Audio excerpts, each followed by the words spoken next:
Morning friends, আশা করি তোমরা সবাই ভালো আছো। আমিও ভালো আছি। Welcome back to my channel Debashree Dinlipi. আর আজ অনেক দিন পরে তোমাদের জন্য একটা ভিডিও নিয়ে এসেছি। প্রায় 3 থেকে 4 মাস পরে আমি একটা ভিডিও দিচ্ছি। তো আশা করি তোমাদের কাছে অনেক ভালোবাসা পাবো আগের মতো। তো একরকম প্রায় বলতে গেলে আমি ছেড়েই দিয়েছিলাম, কিন্তু আবার ফিরে এলাম তোমাদের ভালোবাসায়। আর দেখো, সকাল থেকে ঘেমে নিয়ে একসা অবস্থা, কারণ আজ হচ্ছে আমার বাড়ির ঢালাই। তো ঢালাই উপলক্ষে রান্না হয়েছে, মানে আমাদের মুড়ি টুড়ি খাওয়ানোর ব্যবস্থা ছিল, তাই ঘুগনি করেছিলাম। সেটাই তোমাদের সাথে একটু শেয়ার করে দিলাম। আর ঢালাইয়ের কাজ অলরেডি কিন্তু শুরু হয়ে গেছে। তো বাড়ির কাজে একটু ব্যস্ত ছিলাম, মেয়েদের পড়াশুনো নিয়েও ব্যস্ত ছিলাম, সেই জন্যই রেগুলার ভিডিও তোমাদের সাথে শেয়ার করতে পারছিলাম না। তো এবার থেকে চেষ্টা করব সপ্তাহে 1টা থেকে 2টো ভিডিও দিতে। আর এ দেখো, তোমাদের যে বলছিলাম যে ঢালাইয়ের কাজ, কিন্তু দেখো সকাল থেকে এত বৃষ্টি হচ্ছিল, মানে খুব জোরে না হলেও ঝিরঝির ঝিরঝির করে বৃষ্টি যেন হয়েই যাচ্ছে। তো আমি সকালবেলা ছাদে এলাম, মানে সকালে নয়, এটা এটা একটু বেলার দিকে ছাদে এলাম। তো ছাদে এসে একটু ভিডিও করে নিয়েছিলাম, তো সেটাই তোমাদের সাথে শেয়ার করছি। তো মানে কি বলো তো, আমাদের ছাদ আর কি দোতলা কিছুটা হয়েছিল। তো আমাদের রুমগুলোর সাথে ওই ছাদগুলো আবার অ্যাটাচে হচ্ছে, তো জয়েন্ট দিয়ে ছাদ করাটা একটু টেনশনের বিষয় থাকে। তো আমার মুখটা টেনশনেতে শুকিয়ে গেছে, তোমরা প্রথমেই দেখতে পেলে। মানে ভীষণ চিন্তা হচ্ছিল আমার। আর বৃষ্টি যেন ছাড়বার নাম নিচ্ছে না। আর ওখানে যেখানে ছাদ হচ্ছে সেখানে যেসব জিনিসগুলো রাখা থাকতো ছাদের মধ্যে, সেই সমস্ত জিনিসগুলো এখানে রাখা হয়েছে। তো এখান থেকে বুঝতে পারছো কিনা জানি না, এই ওপরে এই অংশগুলো কিন্তু আগে ফাঁকাই ছিল। তো এখন কিন্তু এখানে রুম হচ্ছে। তো কখন মানে কোথায় কি রুমটা হচ্ছে সেটা তোমাদের সাথে পরে শেয়ার করব। এখন তো বুঝতে পারবে না বললে। তো কমপ্লিট হয়ে গেলে পুরো হোম টুরটা তোমাদের সাথে শেয়ার করব। আর দেখো, দোতলার বারান্দাটা আমাদের তো পুরো অন্ধকার হয়ে গেছে একদম। আকাশ কিন্তু ঘন কালো হয়ে আছে।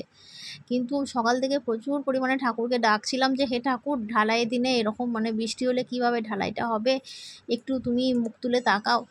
তো তোমরা বললে বিশ্বাস করবে না, বেলাবেলির দিকে মোটামুটি ওই 12:30 1টার দিকে কিন্তু বৃষ্টিটা একটু একটু হলেও থেমেছিল, হালকা রোদ মতোও উঠেছিল। সেজন্য খুব একটা সমস্যা হয়নি, ঢালাইটা ভালোভাবে হয়ে গেছে। আর মানে যতটা হচ্ছে ঢালাই, সেগুলো সবটাই তোমাদের সাথে নিচের থেকে শেয়ার করলাম আর কি। আর তারপরে বাকি কাজকর্মগুলো আর সেরকমভাবে শেয়ার করিনি, কারণ অনেক লোকজন ছিল। ঢালাইয়ের ব্যাপার বুঝতে পারছো, অনেক মিস্ত্রি, অনেক লোকজন, মানে লেবার সবাই ছিল। তো অতটা ভিডিও করতে পারিনি। আর এই দেখো, ওখানটায় আমাদের ঢালাই মেশিনটা রাখা হয়েছে। ঢালাই মেশিন থেকে আমাদের বাড়ির দূরত্বটা অনেকটাই হয়ে গেছে, কারণ যাদের আমাদের বাড়ির সামনে যাদের বাড়ি, তাদের বাড়ির সামনে ঢালাই মেশিনটা আমাদেরকে রাখতে দেয়নি। তো সেই জন্য অনেকটা দূরেই রাখতে হয়েছিল। আর এখান থেকে দেখো, এদিকেও দাদাদের বাড়ির কাজ আরম্ভ হয়ে গেছে, মানে আমার ভাসুরের আর কি। তো আমাদের যেমন রুম হয়ে গেছে, ওদেরও সেরকম এরকমটা রুম তৈরি করছে। তো সেই জন্য ওদেরও এই ঢালাইটা পড়ে গেছে। এবার বাড়ির কাজ কিন্তু পুরোদমে দুটো বাড়িতেই চলছে, মানে একদম সমস্ত বাড়ি আমাদের এখন লণ্ডভণ্ড অবস্থা। এদিকে আমাদের কাজ, এদিকে ওদের কাজ। আর এটা তো আমাদের মেন গেট, আগে তো তোমরা দেখেইছো। তো এখান দিয়েই লেবারগুলো ছাদে মানে মালপত্র সব বইছে আর কি। আর এই ভিডিওটা হলো ছাদ ঢালাইয়ের ঠিক 3 দিন পরের ভিডিও। তো এখন ছাদে তো জল দিতে হবে, যেহেতু বৃষ্টির আবহাওয়া, মানে বর্ষাকাল ছিল বলে জলটা কম দিতে হয়েছিল। প্রথম 2 দিন জল দিতেই হয়নি। আর তারপরে দেখো, এই দেখো ছাদে কি অবস্থা দেখেছো। আমাদের যেটা চিলেকোটার গাঁথ, মানে সব কিছু দিয়ে ছিল আর কি, এই ছাদটা করা ছিল চিলেকোটাতে। তো সেই জিনিসপত্রগুলো ভেঙে এখানে রাখা হয়েছে।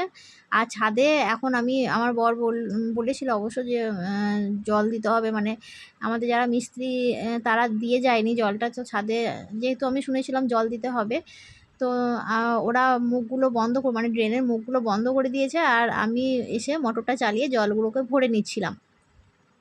আর এটা আমাদের নতুন সিঁড়ি হয়েছে আর কি, 3তলা ওঠার আমাদের নতুন সিঁড়ি। এখন বাড়ির কাজ প্রচুর বাকি আছে। আমি এসেছিলাম ছাদের সাথে সাথে আমার বাচ্চারাও এসেছিলো, মানে আমার 2 মেয়ে, আমার দেওরের ছেলে, সবাই মিলে এসে আমরা খুব আনন্দ করছিলাম ছাদে। তো ওদেরকে নিচে পাঠিয়েই তারপর আমি ভিডিওটা করছি। তো খুব এনজয় করলাম দিনটা আর কি। আমার মেয়ে তো বলছিল যে দীঘা দীঘা ফিলিংস আসছে, এত সুন্দর লাগছে, মানে ওরা তো এরকমভাবে কখনো দেখেনি না।